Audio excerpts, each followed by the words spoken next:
I heard her laugh before I even opened the door. That specific kind of laugh, sharp, high-pitched, the kind she only uses when she's around people she wants to impress. It sliced through the hallway and hit me like a warning shot. I knew then I was too late. I wasn't supposed to be home yet. My train got canceled halfway. Some guy threw himself on the tracks, they said. I didn't even curse him. I just stood there under a flickering platform light, thinking, maybe I'm not supposed to go home tonight. But I did. I took 2 buses and walked the last mile because I couldn't find a cab. And as I unlocked the door, barefoot, holding my muddy shoes like some Victorian orphan, I heard that laugh. And the music, and the voices, and the fact that none of them belonged to me. She told me she wasn't going. That was 3 days ago, during one of our routine couch silences. I remember because I asked her twice. Me? You're not seriously going to that thing, right? Her? God, no. Bree is a train wreck. I'm over that scene. But now here I was, standing in the hall of our apartment, hearing the sounds of that exact scene unfolding inside my home. I didn't open the door right away. I stood there, staring at it like maybe it would vanish. Like maybe I'd hallucinated the last 40 seconds. Like maybe this was my brain's way of punishing me for not being fun enough, rich enough, loud enough, him enough. But then someone inside, a man, said something that still makes my skin crawl. If my wife ever looked at me like that, I'd be dead by now. Then more laughter, including hers. Something broke in me. Not like a snap, more like a silent tear you don't realize is there until you bleed. I walked in, slowly, no drama. No, what the hell is this? Just existing in the doorway like I didn't belong. There were 6 people in the living room. Music playing off her Bluetooth speaker. Empty bottles of wine. Someone had opened the blinds. The city was watching. And she was standing by the window, holding a glass of red, wearing a black silk robe I thought she only wore for me. She didn't look shocked to see me. She looked annoyed. Like I'd ruined something. The guy next to her, tall, gym cut, probably named something like Chad or Holden, just sipped his drink and nodded at me. Sup? I said nothing. I walked past them, right into the bedroom, locked the door. She didn't follow me. Not that night. But the next morning, I found something that turned my silence into suspicion, and that suspicion into something so much worse. The apartment was silent when I woke up. Too silent. The kind of silence that doesn't feel empty. It feels staged, like someone hit pause on life and forgot to unfreeze it. The only sound was the faint hum of the fridge and the ticking of that stupid wall clock she bought during her minimalist phase. I could smell wine. Not from a glass, from the carpet. Someone had spilled red wine near the couch and tried to scrub it out, but all they managed was to spread the stain wider. It looked like a wound that never healed right. She wasn't in bed. Her side looked perfectly untouched. The pillow didn't even have an imprint. For a second, I thought maybe I'd dreamt it all. The laughter, the voices, the man's words. Maybe I'd finally broken under my own paranoia. But then I saw it. The glass she'd left on the nightstand, still half full, lipstick smudged on the rim. She never drinks in the bedroom. Not when I'm home. I walked out slowly, half expecting to find someone still passed out on the couch. But the place was spotless. No bottles, no plates, no sign of chaos. She'd cleaned it all. Too well. She was sitting at the kitchen table, wearing sunglasses inside, just scrolling through her phone like it was any other Sunday. She didn't even flinch when she saw me. "Morning," she said, her tone so casual it made my stomach turn. "Morning," I muttered back. For a while, we just existed in that space, pretending everything was fine. She sipped her coffee. I made mine, pretending not to notice her wrist shaking slightly when she put the mug down. That detail stuck with me. I used to think I knew every version of her. The angry one, the playful one, the one who cried at commercials. But this was new. Cold, careful, calculated. When I finally spoke, my voice cracked. "Who was here last night?" She didn't look up. "Some coworkers. Bree brought a few people after the restaurant." "You're overreacting." "You told me you weren't going," I said, my throat tightening. She gave a small laugh, that same sharp one I'd heard through the door, and said, "Plans change. You should try it sometime." I wanted to scream, throw the cup, break something just to feel in control again. But instead, I nodded like an idiot and said, "Right." The rest of the day was a blur. She went out for groceries and came back 3 hours later smelling like the perfume she only wears for special occasions. I didn't ask where she'd been. I didn't have the courage. I just told myself I was being paranoid, that I had no proof, that maybe this was just what marriage looked like when it was rotting quietly from the inside. Then, that night, while she was in the shower, her phone buzzed on the counter. A message preview flashed on the screen, a name I didn't recognize, Eli. The message read, "You shouldn't feel guilty. He's never going to find out." My heart stopped. I stared at that text until the screen went dark. My reflection stared back, pale, pathetic, and shaking. When she came out of the bathroom, she was humming. She smiled, kissed my cheek, and said, "You're quiet tonight. Everything okay?" I wanted to ask who Eli was. I wanted to tell her I saw the message, but the words just wouldn't leave my mouth. I said, "Yeah, just tired." She smiled again, too easily. "Good. I hate it when you worry." I smiled back. But in that smile, something inside me shifted. It wasn't just suspicion anymore. It was certainty. And the worst part? I wasn't angry. Not yet. I was curious. Because something about that message didn't add up. And I was going to find out why. I couldn't sleep that night. Not because I was scared of what she might be doing. I think I'd moved past that already. It was something else. A heavy, crawling sensation under my skin. The kind of anxiety that doesn't scream, but whispers, "Look closer." So I did. I waited until she fell asleep, her breathing slow, hand loosely curled under her chin like nothing in the world could touch her. I watched her sleep for a while, wondering how many lies a person could carry behind a peaceful face. Then I slid out of bed and went straight to the kitchen. Her phone wasn't there, of course. She'd started taking it with her to the bathroom, to the balcony, even into the closet when she changed. But I wasn't interested in the phone anymore. That message, it wasn't just guilt. It was instruction. Eli told her not to feel guilty.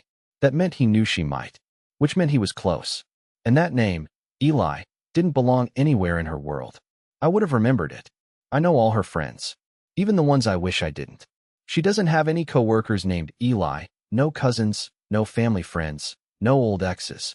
I know because I asked once, back when we were still curious about each other. When we'd play those long, dumb get-to-know-you games in bed. What's your first crush's name? Who's someone you'd never speak to again? Eli never came up. So who was he now? I opened my laptop and logged into our shared Netflix account. Stupid, I know, but you'd be surprised what people reveal through recently watched. Hers was different. Usually it was soft dramas, cooking shows, romantic period stuff. But now, 3 episodes deep into some show called The Silent Lake, a thriller about a woman faking her identity and disappearing. That's not the kind of show she watches unless she's trying to understand something. Or someone. Next I checked the grocery app we share. Yes, we're those people who use tech for everything. Smart fridge, shared calendars, shopping lists. Normally, she deletes her purchase history. But this time, she forgot. 3 days ago, she'd ordered champagne, strawberries, candles, and something called Midnight Amber room spray. She told me she was running to Walgreens for toothpaste. I laughed out loud. Not because it was funny, because it was insultingly unoriginal. The next morning, I acted normal. No confrontation. I made her coffee the way she likes it, sprinkled cinnamon on top, like always. She gave me that same polished smile. I wanted to smash it. Instead, I kissed her forehead and asked what her day looked like. "Oh, boring," she said. "Meetings, maybe a late lunch with Brie." But I checked her work calendar. She deleted all her entries after 2 p.m. That's when I decided to follow her. I worked remote that day, told my boss I had food poisoning. Around 1:30, I saw her leave the building in a long beige coat she only wore when she wanted to look important but not obvious. I followed her from half a block behind. She didn't look back once. Cool, confident, predictable. I felt like a cartoon character with a newspaper over his face. Only I didn't care if she spotted me. She didn't go to a restaurant. She didn't meet Brie. She went to a bookstore. An independent one, the kind with creaky floors and handwritten staff picks signs. And right before she walked in, she looked at her phone, smiled, then waited. 2 minutes later, a man walked up behind her and touched her lower back, casually, like he'd done it 100 times. She turned and kissed him on the cheek. It wasn't romantic. It was worse. It was natural. I knew right then, that was Eli. He didn't look like what I expected. No tattoos, no leather jacket. He looked safe. Cardigan safe. Clean haircut, soft beard, glasses. Like the guy who explains indie jazz to baristas or leads weekend nature hikes. They disappeared inside, laughing about something. I stood outside for 15 minutes, then walked away because if I went in, I might do something I couldn't take back. But that's not the part that really messed me up. The part that made me sit down on a bench and question everything was the sign on the bookstore window. Author Q&A with Elijah Reese, 2 p.m. today. Eli wasn't just some guy. He was someone she waited in line for. Someone she dressed up for. Someone whose book, probably the one about disappearing women, was sitting on her nightstand right now, half-read and highlighted like a sacred text. She didn't meet him at a party. She chose him. And I realized, in that moment, I wasn't competing with another man. I was competing with an entire fantasy, one I never knew she had. But I wasn't going to lose. Not without knowing the whole truth. And if she wasn't going to give it to me, I'd take it myself. I didn't sleep the night I saw her with Eli. I just lay there in bed beside her, pretending to breathe evenly, listening to the soft rhythm of hers. She slept deeply, like someone with no conscience, no guilt, no consequences. Her arm was stretched over the pillow between us like a border wall. I couldn't stop staring at her shoulder. So calm, so distant. I wanted to touch her, not out of love or lust, out of morbid curiosity. I wanted to see if she'd even flinch anymore. But I didn't touch her. I started watching her instead, not just observing, tracking. I downloaded an app that mirrors keyboard activity from our shared tablet. The one she uses when she thinks she's being slick, sitting on the balcony, legs crossed, pretending to scroll Pinterest while sipping wine. But I knew the tablet wasn't for recipes anymore. I installed the tracker quietly during a laundry change and synced it to my phone. The first few days, it was innocent enough. Google searches like Elijah Reese background and can authors date readers. She even searched signs of emotional separation one night. That one hit a little too close. I didn't know whether to laugh or cry. Instead, I saved the screenshot. Then the messages started. Not texts. Draft emails. She was writing him, never sending, always deleting. Like she wanted to say it, but needed the ritual more than the result. The drafts were filled with things like, "You make me feel like I'm not losing my mind. He doesn't notice me anymore. Not like you do. I think I've already crossed the line, even if nothing happened." That one stuck with me. Even if nothing happened. The next day, I did something petty. I'll admit that. I moved things. Just slightly. Her perfume bottle half an inch to the left. I turned her hair straightener to the on position and unplugged it. Took one earring from a pair and slipped it into my coat pocket. Nothing big. Nothing damaging. Just enough. Enough for her to pause. To feel unsettled. To start wondering, did I do that? Was that always like that? She started looking around more. Frowning in the mirror a few seconds longer. Checking her purse twice before leaving. I watched her unravel at a microscopic pace, and I fed it. Every night, I added one tiny anomaly. A wrong toothbrush. A missing sock. A lipstick cap swapped. I wasn't trying to hurt her. I wanted to see if she'd break. And she did, just a little. One evening, she sat on the couch while I was cooking and said, "Have you noticed anything weird lately?" I didn't look up, just stirred the sauce and said, "Like what?" "I don't know," she muttered. "Just weird." I shrugged. "Maybe you're tired." She nodded slowly. "Yeah, maybe." That same night, while she was taking a bath, I unlocked her phone. I'd memorized her passcode months ago, not because I was suspicious back then, but because we used to trust each other with that sort of thing. I opened her notes app. She uses it like a diary. She thinks it's safer than texting. There was a note pinned to the top, titled Only, A Different Life. It was a list. A literal list. Wake up next to someone who sees me. Talk without being interrupted. Be kissed without expectation. Eat in silence that feels warm, not heavy. Leave without explanation. Leave without explanation. That last one kept ringing in my ears, over and over, like a warning I wasn't meant to find yet. She wasn't planning a secret affair. She was planning an exit. And she wasn't going to argue, or cry, or confess. She was going to vanish, emotionally first, physically next. I closed the app and put the phone back exactly where I found it. She came out of the bathroom, towel in her hair, eyes puffy. I told her the sauce needed more salt. She nodded, quietly. But something had changed. She looked at me like she knew something too. Like maybe I was unraveling as much as she was. Like maybe we were both performing a marriage neither of us believed in anymore. The next morning, she left the house 2 hours early. Said she had a dental appointment. I followed her again. But she didn't go to the dentist. She went to the park.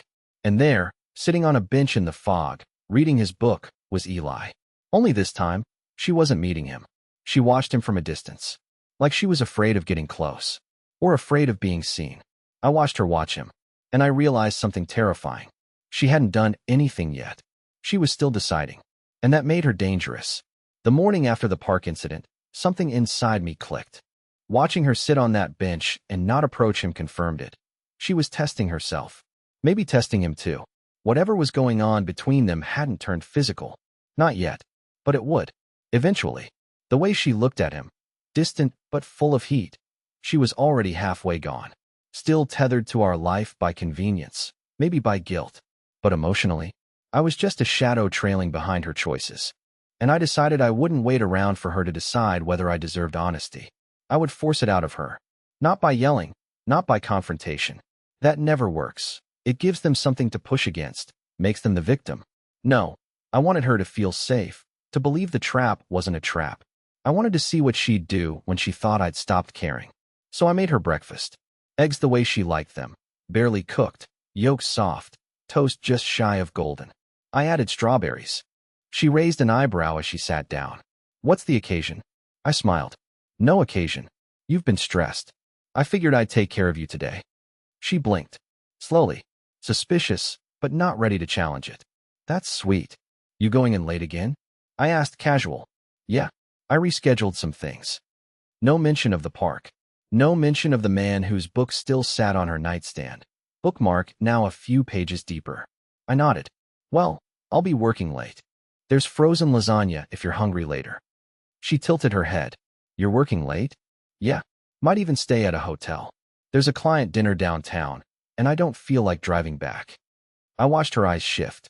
That flicker of calculation. She tried to hide it, but I caught it. She smiled. Okay. Sounds fun. It wasn't a yes. It was permission. She thought I was giving her space. Giving up. Letting her drift into the arms of her fantasy while I quietly removed myself. I could see the relief in her shoulders. The freedom. And maybe even the guilt. Shrinking.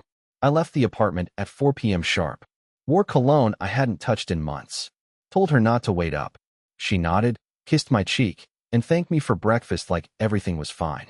Then I walked 2 blocks, circled around the back of our building, and went into the empty unit 1 floor down. A model unit still staged for tours. I noticed it was never locked a few weeks back when I was taking out trash. Just a key code door. I jimmied the latch open last time and left it slightly misaligned. Just in case. Tonight was the case. I sat in that dark apartment, directly beneath ours, with the lights off and nothing but time. At 7:12 p.m., I heard the front door of our apartment open above me. A soft shuffle. Then silence. At 7:15 p.m., a laugh. Hers. Muffled, but real. Happy. The kind of laugh I hadn't heard from her in months, maybe longer. At 7:18 p.m., footsteps. 2 sets. I didn't need to guess who. I imagined them in our living room, maybe on our couch. Maybe the same one where she once told me she never believed in soulmates until me. Maybe the same couch where we cried together after her dad's funeral. The couch I had carried up 3 flights of stairs because she didn't want movers touching her things. Now someone else was touching her. I didn't need to see it. I didn't want to. This wasn't about catching her. It was about watching what she'd do with permission. Around 9:40 p.m., the footsteps returned. 1 pair left. 1 stayed. I didn't move. I didn't breathe. I just stared at the ceiling like it might split open and show me the truth. The next morning, she was already up, making coffee. She was humming. Humming. Like a girl in a shampoo commercial. She turned and smiled. I didn't hear you come in last night. I stayed out, I said. Crappy hotel. Lousy pillows. You look tired. I am. She brought me a cup. Maybe take the day off. I nodded. But while she showered, I checked the hallway cam. The one she forgot was synced to my old tablet. It showed everything. Him arriving. Him leaving. Her walking him out barefoot, wrapped in the same robe she wore the night of Bree's party. But here's the thing. They never kissed. They never touched. Not once. He looked nervous. She looked disappointed. And when he left, she stood in the hallway alone for 24 full seconds. Then she looked straight at the camera. Right at it. Right at me. She knew. She always knew. After she looked at the camera, I didn't react. I didn't slam doors or demand answers. I didn't even let her know I had seen it. That would have given her control. And control, I was learning, is like oxygen to someone already halfway out the door. The more you give, the faster they run. I played dumb. I shaved, I dressed, I made eggs again. This time she didn't comment. She just sat across from me and scrolled through her phone, her expression calm. Too calm, like someone trying very hard not to look like they're waiting for something to happen. She knew I saw. I was sure of it. That camera wasn't new. She helped me install it. But she had always thought I disabled the notifications when we stopped using the tablet it was linked to. That was the assumption. She didn't count on me remembering. She didn't count on me watching. And now she was waiting. Waiting to see what version of me would emerge. But I had no intention of giving her the one she was used to. No more passivity. No more guilt. No more silence. I wasn't going to explode. I was going to invert. Play the part she'd quietly assigned me, only better. Kinder. Lighter. Easier to leave. That day, I sent her flowers. Big, obnoxiously cheerful sunflowers with a card that read, "You've been glowing lately. Hope this keeps it going." She texted back a single emoji, the smile with the sweat drop. It was an odd choice. Not happy, not grateful. It was the digital equivalent of a half laugh in a tense room. That night, I suggested we go out for dinner. You and me, I said. No work talk. No distractions. She agreed, but her face twitched. Just slightly. Her smile was forced, like it was stapled on. At the restaurant, she wore the green dress I bought her last Christmas. The one she never wore, said it felt too loud. Now suddenly she was dressing up for me again. We talked. About nothing. The news. A bad show reboot. The taste of the risotto. She kept glancing at her phone like she was waiting for a message that never came. Eli hadn't texted her since he left that night. That much I confirmed. I was monitoring her device activity in the background now, using a synced desktop session. She didn't know. She probably thought she didn't care. But I saw the way her thumb hovered near the lock button on her screen, like she was checking and rechecking for a dopamine hit that never arrived. She was unraveling in slow motion, and I was starting to enjoy watching it. On the way home, she finally spoke. "Have I been distant lately?" she asked, eyes fixed on the window. I waited 3 seconds. "A little, maybe." "I'm sorry," she said. "Things have just felt off." I nodded like I believed her. At home, I offered her a glass of wine. She declined, said she had a headache. She kissed me, not deeply, but longer than usual, and disappeared into the bedroom. I sat in the living room, staring at nothing and listening. She didn't cry. She didn't call anyone. She just paced.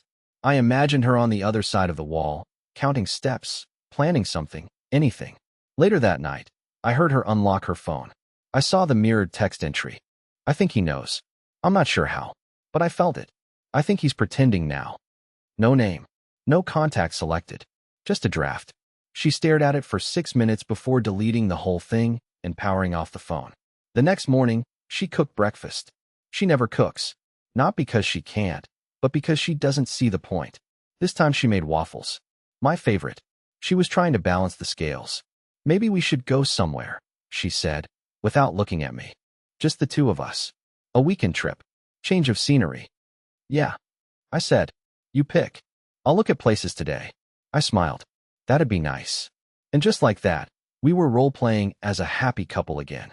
A quiet truce. But I knew what this was. She wasn't reconnecting. She was stalling. And while she played the role of the loving wife, I started preparing the part she wasn't expecting. The version of me who didn't ask for the truth. I was going to reveal it. Not with a confrontation. Not with a breakdown. With a gift. One she couldn't ignore. The gift started as an idea on a Wednesday night while I was folding laundry. She was in the shower, humming the same melody she always hummed when she was thinking too much. I remember staring at one of her sweaters and realizing that every thread of our life together felt like that. Soft on the outside, but when you pulled just one loose string, the whole thing started to collapse. That's when I knew what I was going to do. I wanted to give her something that looked innocent, something that would feel like love, but underneath it would expose everything.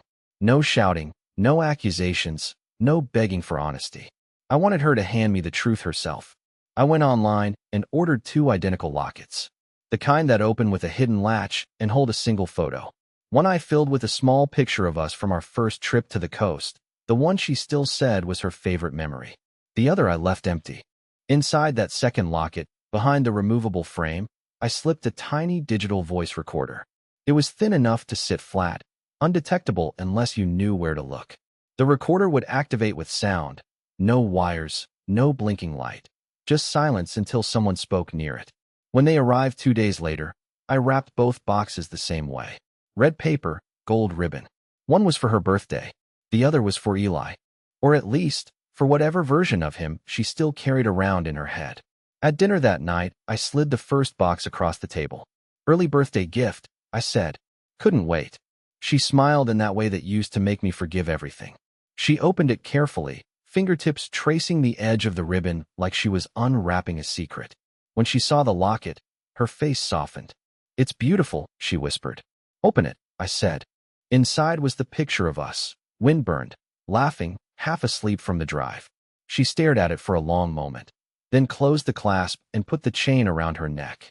"I love it," she said, and I believed her, at least for those 5 seconds. The second locket I left in her handbag the next morning. She'd find it eventually. She always checked her bag before work. I imagined her pulling it out, seeing it was the same as hers, maybe thinking I'd made a mistake or that it was meant for someone else. Curiosity would make her open it. Curiosity always wins. That evening, when she came home, her energy was strange. Too bright. Too talkative. She told me about her day in detail, every meeting, every coffee run, every meaningless thing. That's how I knew she'd found it. She was overcompensating, trying to convince me, and maybe herself, that nothing about it mattered. The next day, while she was out, I synced the recorder through my laptop. It had captured 8 minutes of sound. The first 5 were just the rustle of fabric and the click of the clasp opening. Then her voice, low and shaky. "What is this?" she said to herself. "Why would he?" A pause. Then softer. "Did he mean to give me 2? And then silence again. Until another voice came through, muted, distant, but definitely a man's. "Hey, you okay?" I froze. The audio crackled, then her voice again, whispering, "You shouldn't be here." The man laughed quietly. "You called me." She didn't respond. There was the sound of a chair moving, a breath. Then, "He's starting to notice. I think he already knows." My pulse thudded in my ears. I wanted to stop the recording right there, but I couldn't. Her voice dropped to almost nothing. "I can't do this anymore," she said. "He scares me when he's calm." That line hit me harder than anything else she could have said. He scares me when he's calm. The rest of the recording was just the door closing and faint traffic outside. No confession, no goodbye. Just that sentence echoing in my head. For the first time in weeks, I didn't feel angry. I felt something worse, vindicated. Because she wasn't wrong. She'd built her entire version of me out of silence and observation. But she didn't understand that calm isn't the absence of emotion. Sometimes it's where all of it hides. That night, I sat across from her on the couch while she watched TV. She laughed at some commercial, and I found myself smiling back. The calm she feared was sitting right beside her, warm and steady, waiting. She didn't know it yet, but the real gift wasn't the locket or the recording. It was time. Time for her to see how deep this calm could go before it finally broke. The night after I heard that recording, after those 8 minutes changed everything I thought I understood, I didn't sleep. Again, not from rage, not from fear, but from the weight of that sentence looping endlessly through my mind. He scares me when he's calm. She didn't say I hit her. Didn't say I yelled or threatened. Because I didn't. I never have. That's what made it worse. She was scared of the absence of reaction. Scared of a version of me she couldn't predict anymore. And maybe she was right to be. That morning, I watched her stir creamer into her coffee like it was a sacred ritual. We didn't talk. Not really. Just small talk, safe words, polite nods. The kind of intimacy that looks like peace from a distance, but is really just 2 people carefully not touching the walls of a collapsing house. But then, as she reached for her bag, she hesitated. And I saw it in her hand, the second locket. She held it like it weighed something, like it meant something. "You found it," I said quietly. She froze. Her back still turned. Was it a mistake? That there were 2? I didn't answer right away. The silence stretched, thick and heavy, until I finally said, "No." She turned slowly. Her face wasn't angry. It wasn't sad. It was tired. The way people look after they finally stop lying to themselves. "Why?" she asked. Because I needed to know if there was anything left worth salvaging, I said. I didn't want to hear it from you. I wanted to hear it when you didn't know I was listening. Her eyes shimmered. She didn't cry. She never cried in front of me, not unless it was a movie or a funeral. But I could tell the walls she'd built were starting to crack. I haven't touched him, she said finally. I thought about it. I wanted to, but I didn't. I nodded. I know. Silence again. Then she did something I wasn't expecting. She sat down across from me, took the locket off her neck, and opened it. She stared at the photo inside, then looked up. I miss that version of us, she whispered. But I think I've spent so long mourning it. I didn't realize you were still trying to find me. I said. I just got quiet when I should have gotten loud. She let out a breath, and I got loud in all the wrong directions. We sat there for a long time, not as enemies, not even as lovers, but as people, stripped of the act, the fear, the cold wars. Just two people who had built something once and didn't know how to let it die, or how to breathe life back into it. And then she said the one thing I didn't know I needed to hear. Do you want to try again? I laughed, not bitterly but softly. Yeah, I do. Even after all this. Because of all this. She smiled, real this time. No disguise. And for the first time in what felt like months, maybe years, she reached for my hand. Not like a reflex, not like an apology. Like a beginning. We didn't erase what happened. We didn't pretend. We talked. For hours. For days. And eventually, with therapy, distance, and honesty, we started to become us again. Not the same people. Better, somehow.